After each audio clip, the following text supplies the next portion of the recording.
មនុស្សធ្លាប់តែរវល់ឲ្យតនេនៅស្ងៀមនៅអត់សុខទេឲ្យនៅស្ងៀមគឺវាចេះតែលមាស់ដៃលមាស់ជើងលមាស់គូតចង់ដើរអញ្ចឹងហើយការដើររបស់ខ្ញុំក៏អត់មានទៅណាឆ្ងាយដែរគឺមានតែម្ដុំក្បែរផ្ទះក្បែរភូមិហ្នឹងឯងកាលពីព្រឹកមិញជិះម៉ូតូកាត់មុខផ្ទះបងវ៉ែនតាហ្នឹងក៏ងាកឃើញអំពិលវាផ្លែច្រើនពេក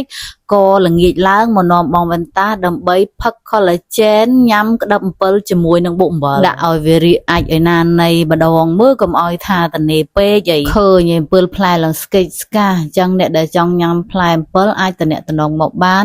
ទិញពីបងវ៉ែនតាចាព្រោះខ្ញុំអត់មានលក់ទេខ្ញុំជួយលក់ឲ្យបងវ៉ែនតារបស់ខ្ញុំទិញតែអំពិលបានហើយណាប្រាប់ឲ្យហើយអត់មានមកញ៉ៃញ៉ៃជាមួយម្ចាស់អំពិលទេប្រយ័ត្នម្នាក់មកកញ្ញប្រយ័ត្នដាវជាប់ខ្នងកុំថាខ្ញុំអាក្រក់អីចឹង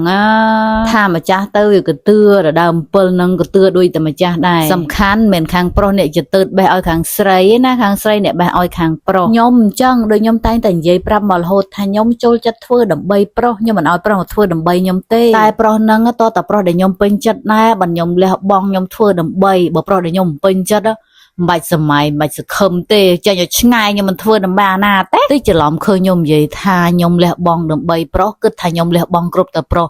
ខុសហើយចាអត់មានទេនិយាយទៅរើសមុខណែតើត្រូវចិត្តត្រូវបេះដូងអីចឹងបើខ្ញុំលះបង់ទីបំផុតផែនការនៅពីអ្នកបងវ៉ែនតាគឺបានសម្រេចហើយដោយសារតែម៉ោងនឹងគឺបរមអ្នកនោះរវល់ធ្វើការមិនទាន់ចេញមកវិញដល់ពេលអញ្ចឹងគ្មានអ្នកមករំខានទេវាលួយអាត្រង់ស្ពាយថងម្នាក់មួយនេះមើលទៅដោយពួកក្មេងដើរហិតកៅតាមផ្លូវអញ្ចឹងមានអីដល់ស្ពាយថងម្នាក់មួយអញ្ចឹងមើលទៅសមគ្នាតាដំបូងគឺថាខ្លួនឯងក៏ស្តៀងក្មេងហិតកៅតែដល់មើលយូរទៅមិនស្តៀងទេគឺវាបេះបិទតែម្ដងដល់អញ្ចឹងអត់ហ៊ាននៅនឹងយូរទេខ្លាចប៉ូលីសជិះកាត់ឃើញច្រឡំចាប់យកទៅប៉ុស្តិ៍បាត់មិនចប់អត់កើតទេត្រឡប់ទៅផ្ទះវិញហើយបាយ